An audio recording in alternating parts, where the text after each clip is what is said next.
silakan ditanyakan ya. Assalamualaikum warahmatullahi wabarakatuh.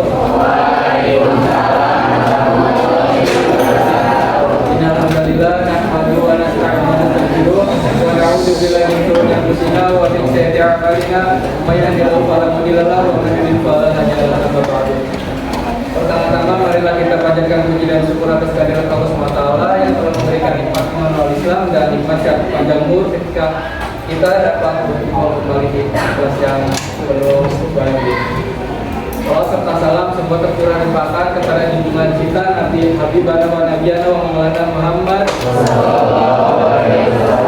Oke, untuk mempersingkat waktu langsung saja ada Kak Nur Ali di sini akan menjelaskan tentang pengertian hadis dan hadis kepada waktu dan tempat.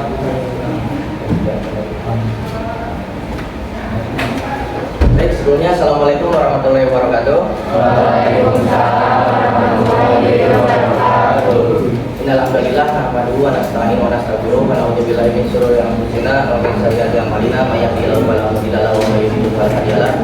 Asyhadu an la ilaha illallah wa la syarika lahu wa asyhadu anna Muhammadan abduhu wa rasuluhu la nabiyya ba'da. Langsung saja untuk mempersingkat waktu, sebelumnya mohon maaf kepada sahabat-sahabat semuanya, kelompok kami mengganggu aktivitas belajar kalian gitu. Sebelum saya menjelaskan tentang hadis secara definitif, istilah dan contoh, sahabat sekalian sudah tahu apa artinya hadis? Sudah pernah belajar?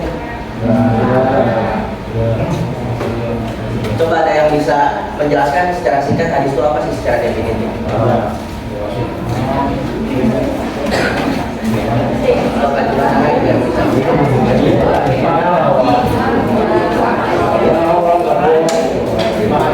Kalau misalkan belum ada yang terlalu mengerti secara definitif hadis dan contoh hadis, mungkin nanti sama sahabat-sahabat sekalian bisa ditulis untuk belajar untuk lebih giat gitu. Mungkin akan saya persingkat penjelasan tentang definisi hadis. Mungkin akan saya ambil secara intinya saja gitu, secara agar mudah dimengerti gitu.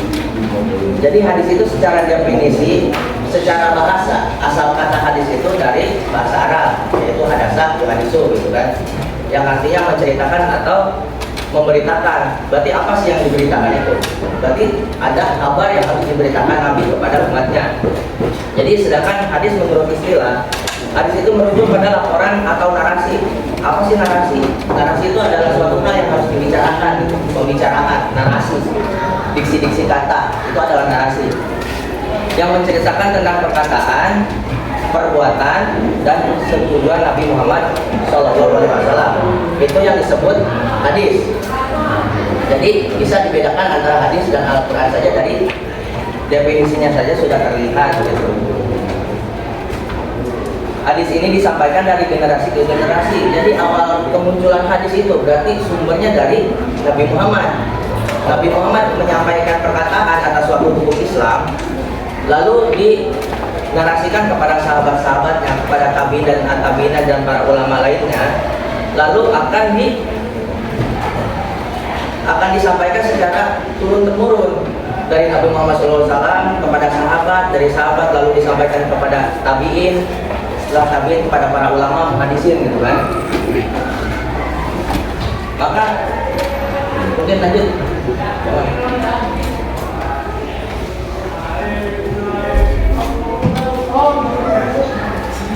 Nah, hadis pun menjadi salah satu sumber utama ajaran agama Islam.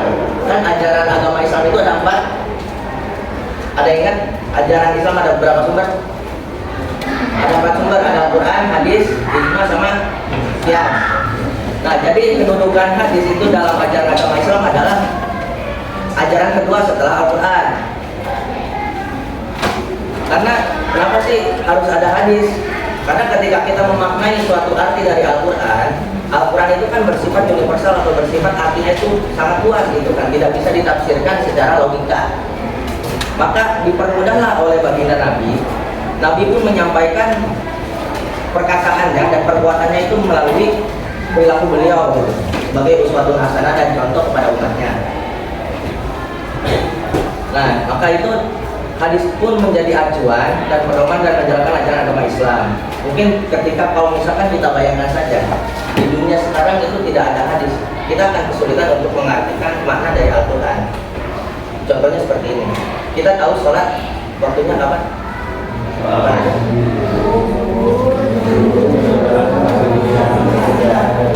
Itu ada di Al-Quran, tapi lebih diperinci lagi waktunya kapan, rakaatnya kapan, itu ada di hadis. Kalau misalkan tidak ada hadis, kita tidak akan tahu Isya itu berapa rakaat. Mungkin sahabat-sahabat kalau misalkan nggak tahu hadisnya akan sholat Isya 2 rakaat. Itu secara sederhana. Tadi ya, sebelum saya lanjutkan, ada yang ingin ditanyakan tentang definisi hadis? Sudah mengerti? Kalau misalkan sudah mengerti, saya pengen salah satu dari kalian itu untuk menjelaskan apa yang telah saya sampaikan. Biar kalau misalkan ada yang kurang mengerti, nanti akan saya sampaikan kembali.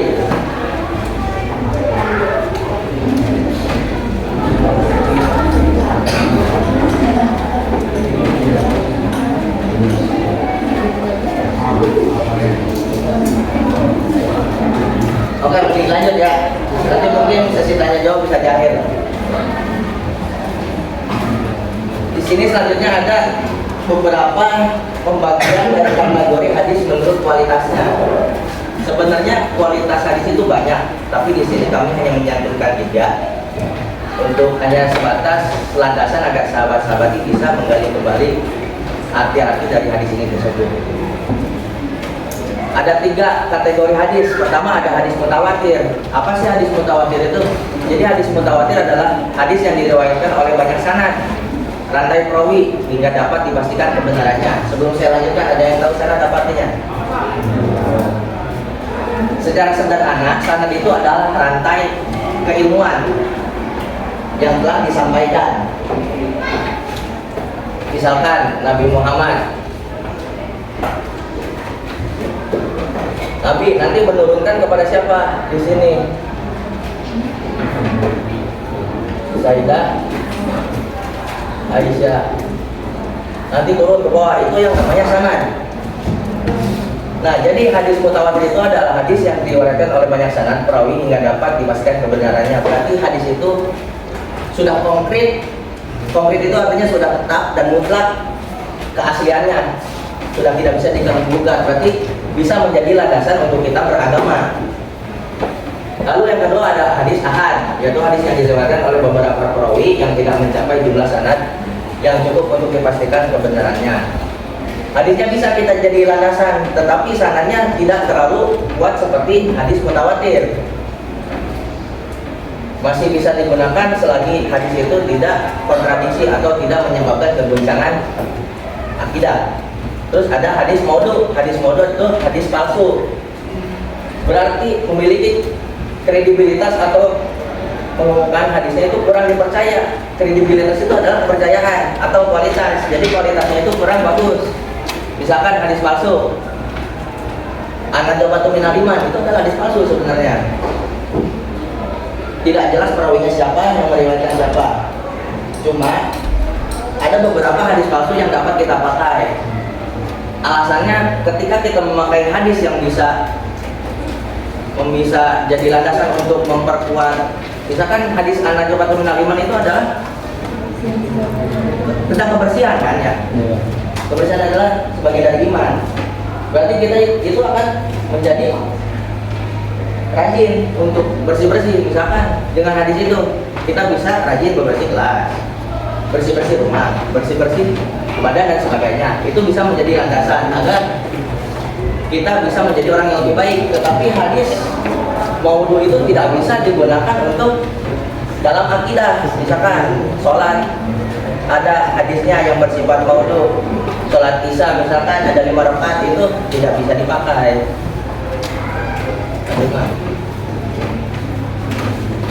Nah, ini contoh hadis. Ini yang disebut sanad.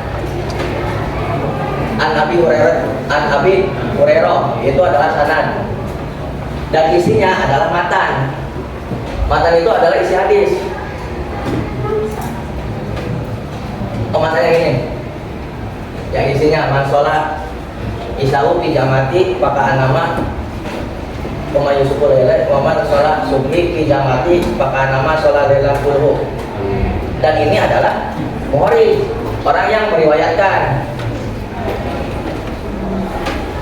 Jadi berarti An Abi Hurairah menyampaikan dari gurunya sampai kepada Nabi.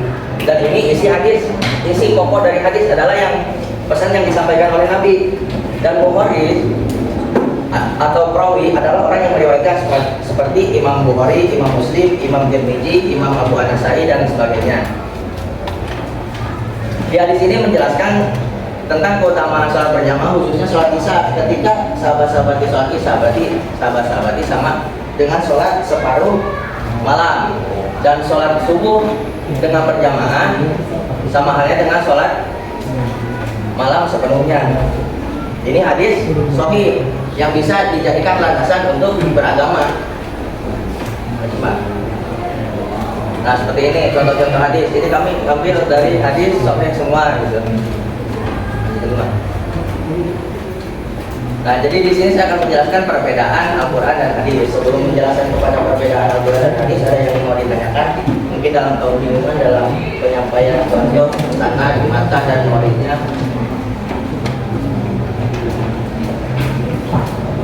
Ada yang ditanyakan?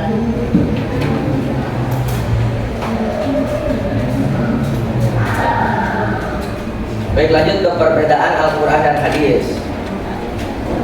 Jadi Al-Quran dikatakan sebagai pedoman hidup. Berarti Al-Quran adalah suatu pedoman yang bersifat konkret. Jadi konkret itu tidak bisa diganggu-gugat dan halnya mutlak gitu. Sehingga pemahaman terhadap Al-Quran perlu dikaji dan bukan hanya sekedar materi. Ketika kita mempelajari Al-Quran, kita harus mempelajari banyak tafsir. Ada tafsir Jalalain, tafsir Ibnu Katsir dan sebagainya, untuk memahami makna. Karena Al-Quran itu tidak bisa dimaknai secara logika. Sedangkan hadis ialah segala sesuatu yang disandarkan kepada Nabi, baik perkataan, perbuatan, takrir. Takrir itu ketetapan dan sifat. Jadi sifat Nabi saja itu sudah menjadi hadis. Al-Quran dan hadis adalah dua sumber utama dan Islam, walaupun keduanya berhubungan erat, namun ada beberapa perbedaan yang signifikan antara keduanya. Berikut adalah penjelasan perbedaan antara Al-Quran dan hadis. Jadi ada 5 poin yang membedakan antara perbedaan Al-Quran dan hadis. Yang pertama ada sumber. Sumber Al-Quran itu berasal dari Allah yang disampaikan kepada Nabi Muhammad melalui malaikat Jibril. Berarti langsung dari Allah, dari sumbernya, dari perkataannya, dari bahasanya juga langsung dari Allah. Kalau misalkan hadis itu dari ucapan Nabi, dari perilaku, ketetapan dan sifat, itu adalah hadis. Sudah bisa membedakan antara Quran dan hadis. Terus ada kepastian kehadirannya. Kepastian Al-Quran dan hadis itu tidak jauh berbeda, cuma yang membedakan itu seperti sumber. Kepastian itu kembali kepada sumber. Kesempurnaan Al-Quran itu sudah tidak bisa diganggu-gugat, karena Al-Quran adalah kitab suci gitu kan, sudah tidak bisa diragukan lagi. Kalau misalkan hadis kan masih tergolong kepada ada hadis mutawatir, hadis ahad, dan hadis maudhu. Jadi hadis itu masih bisa dirubah oleh orang-orang yang tidak bertanggung jawab. Maka dari itu kita harus bisa membedakan antara hadis sahih dan hadis yang lemah dan hadis palsu. Lalu isi Al-Quran dan hadis itu tidak jauh berbeda, membahas tentang konsep ketuhanan yang ada pada Allah gitu, dari model tauhid, fikih, muamalah dan sebagainya. Terus kegunaan hadis dan Al-Quran itu sama. Misalkan Al-Quran itu menjadi pedoman untuk yang pertama, dasar hukum yang pertama, dan hadis adalah dasar hukum yang kedua.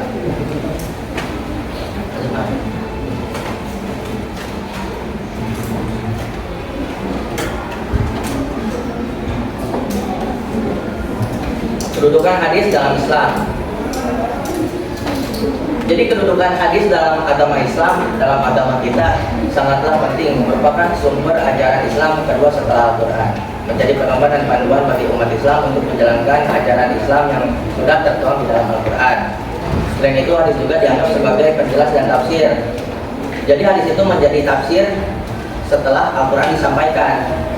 Seperti yang telah saya sampaikan tadi, ketika kita mau memahami waktu sholat, karena di Al-Quran itu tidak ada keterangan waktu sholat, maka diterangkan di hadis. Nabi Muhammad SAW sendiri adalah teladan dan contoh bagi umat Islam dalam menjalankan ajaran Islam.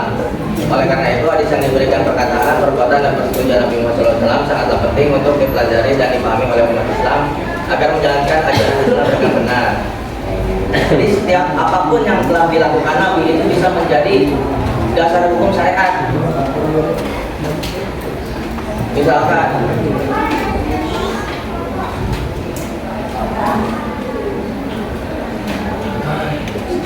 Misalkan hukum membaca doa kunut. Membaca doa kunut itu sebenarnya suatu hal syariat atau sunnah? Sunnah kan? Nah itu karena Nabi melakukan kunut, walaupun Nabi tidak pernah mengucapkan harus diwajibkan kunut, gitu kan? Itu adalah ketetapan dan perilaku Nabi.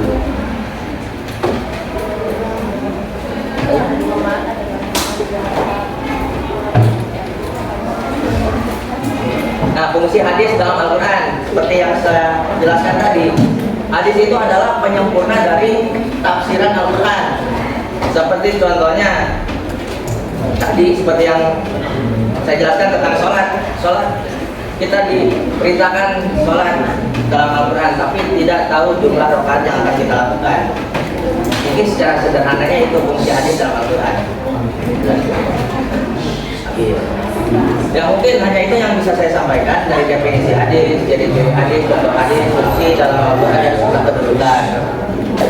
Sebelum saya akhiri untuk materi penjelasan hadis secara definitif, mungkin dari sahabat-sahabatnya ada yang mau ditanyakan tentang hadis.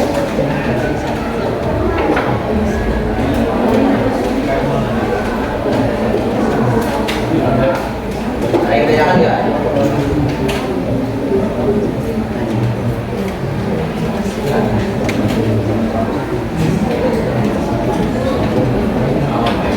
Oke teman-teman, ada yang mau ditanyakan nggak?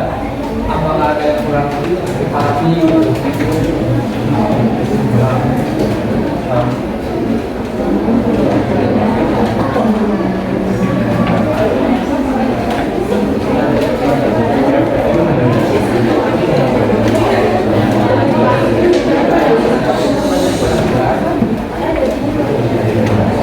Baik, penyampaian materi hadis sudah saya sampaikan. Pemahaman saya, gitu. Saya kembalikan kepada moderator, silakan. Oke, ini nggak ada yang bertanya. Kalau misalnya nggak ada yang bertanya, saya mungkin ya. Saya kira udah paham semua.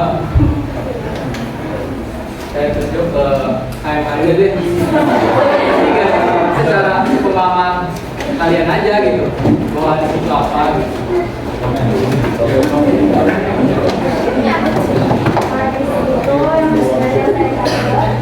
Berasal dari bahasa Arab yang memberi tangan. Oh iya, namanya dulu namanya. Nama saya Fatimah Abdul. Hadis berasal dari bahasa Arab, yaitu hadasa yang artinya memberi tangan atau perkataan dan persetujuan dari Rasulullah. Ya, ke cewek, terus selanjutnya coba aja deh. Ada yang berani nggak sebelum ditunjuk gitu?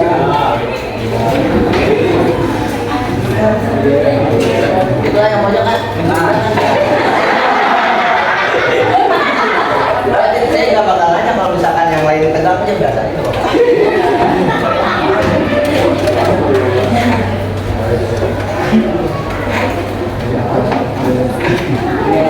Jadi gimana pendapat kamu tentang hadis? Ada yang mengerti apa enggak tadi? Gimana coba gambarkan? Jadi hadis itu seperti ini. Sebutkan namanya dulu.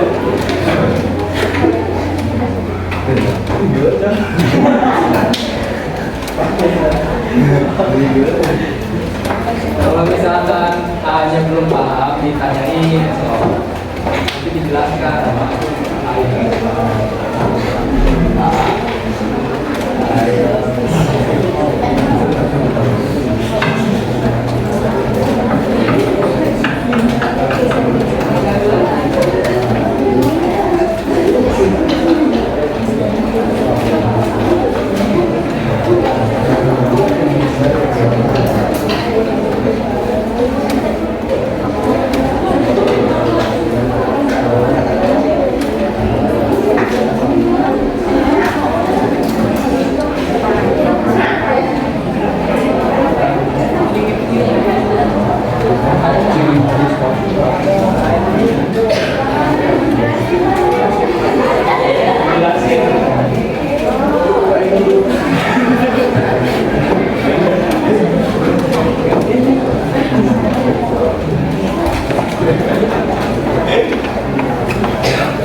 beda. Kalau misalnya nggak ada, mungkin saya kembalikan kepada KM untuk tunjuk dan bertanya kalau sudah dijelaskan. Silakan KM untuk menunjuk temannya itu. Oh, saya mau nanya Pak.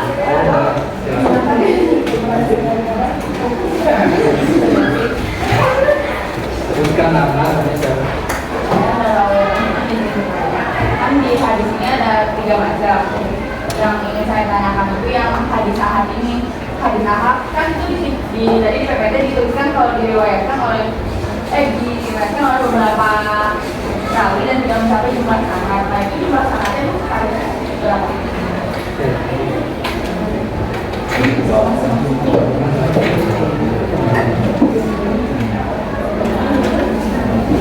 Ini saya langsung jawab ya Teh ya.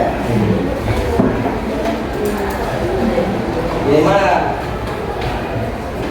jawaban dari saya hanya untuk menggoncangkan pikiran, karena pikiran itu perlu digoncangkan. Sama apa gitu kan? Nah, mungkin nanti bisa dicari mengenai yang lebih baik.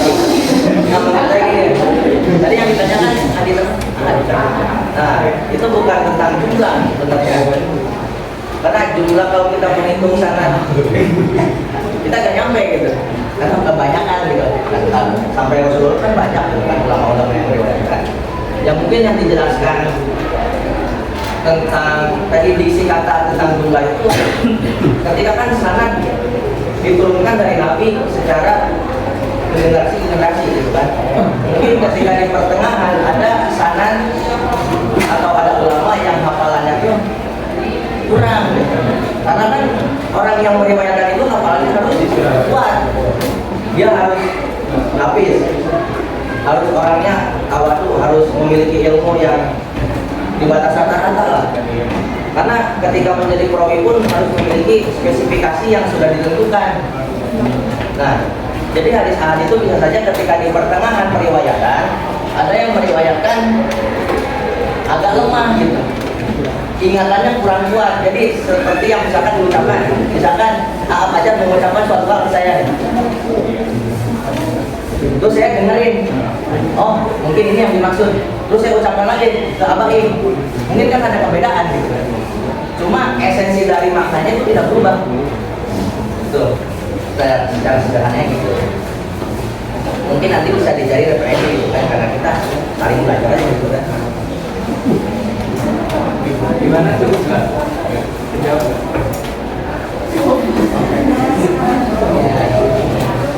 Mungkin boleh tunjuk lagi temennya gitu biar paham belakangnya.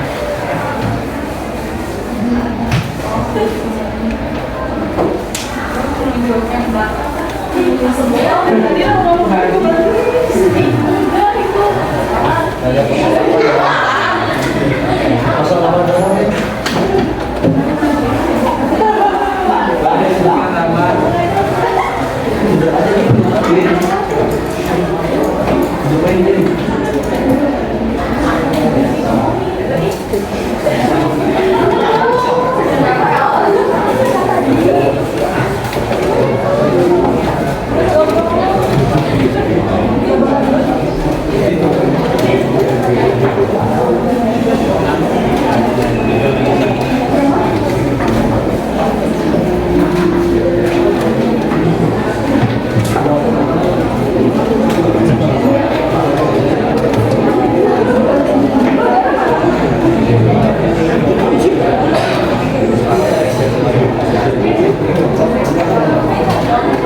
sudah tidak belajar, mungkin sudah jadi guru lagi gitu ya. Jadi kita juga di sini sama-sama belajar aja gitu. Jadi saling nanya gitu. Kalau misalkan dari kalian nggak ada yang nanya, boleh nggak dari kakak-kakak ini bertanya kepada kalian gitu, gimana? Setuju nggak?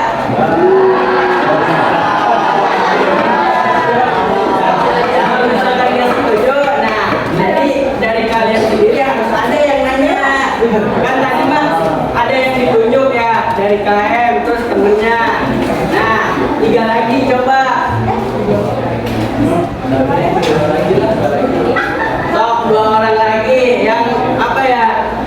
Yang rela bertanya itu tanpa ada dorongan dari teman gitu. Nanti yang bertanya itu nama-namanya kita catat. Nah nanti insya Allah di pertemuan akhir bakal ada door prize dari kakak-kakak gitu. Jadi buat hadiahnya itu masih dirahasiakan. Mau nanya? Silakan sebutkan namanya. Nama saya Nivia Sudarni. Menurut kakak-kakaknya, hadis itu perlu dihafal atau enggak? Hadis itu perlu dihafal atau enggak? Ayo satu lagi ada gak?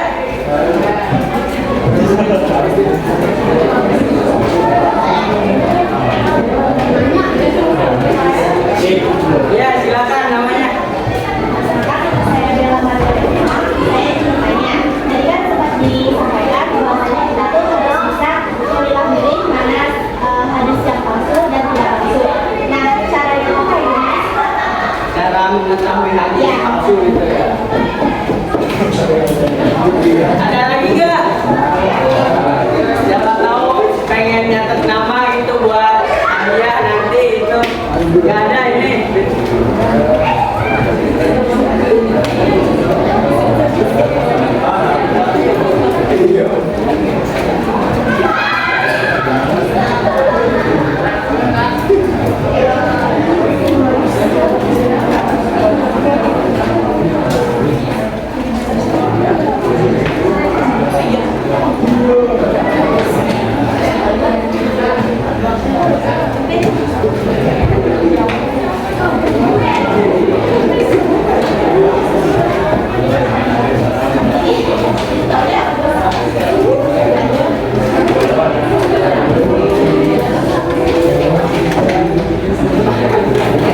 Jadi saya akan menjawab dengan tidak salah nama, biar tidak ada yang jadi logika politik atau salah tepat. Abangnya ke tengahan dong bang. Tengahan. Ya. Tadi ada yang nanya hadis itu perlu dihafal atau tidak sebenarnya? Tadi dia Oke.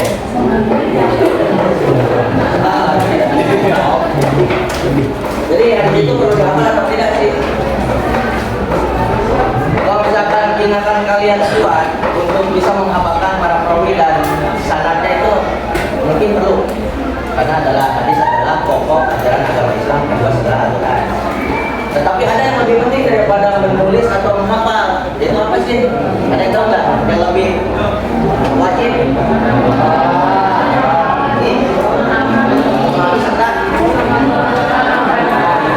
Nah, terkadang kita itu yang susah untuk melakukan makna dari hadisnya. Seperti kita memahami makna hadis baik banyak, karena coba mengenali kita bersih-bersih aja. Gitu sederhana. Untuk jawabannya, hadis itu lebih penting untuk dipahami. Ya.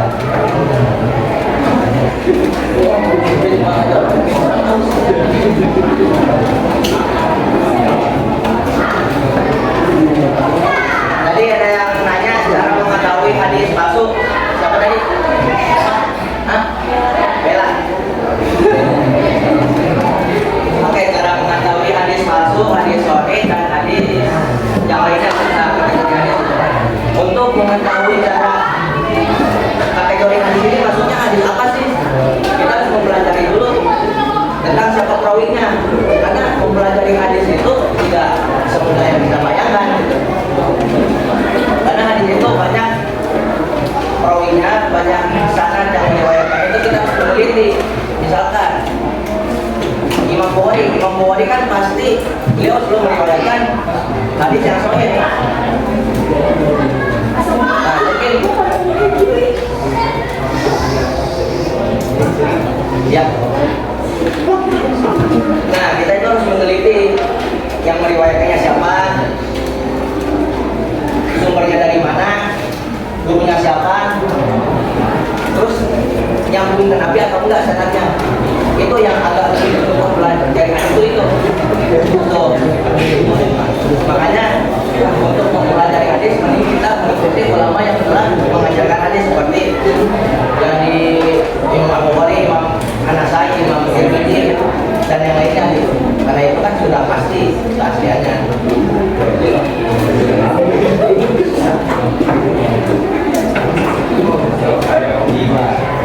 Mungkin karena yang lewat dari kami berarti mohon maaf apabila penjelasannya ada atau kata-kata yang tidak salah. Artinya mohon maaf. Jadi dari perspektif Assalamualaikum warahmatullahi wabarakatuh.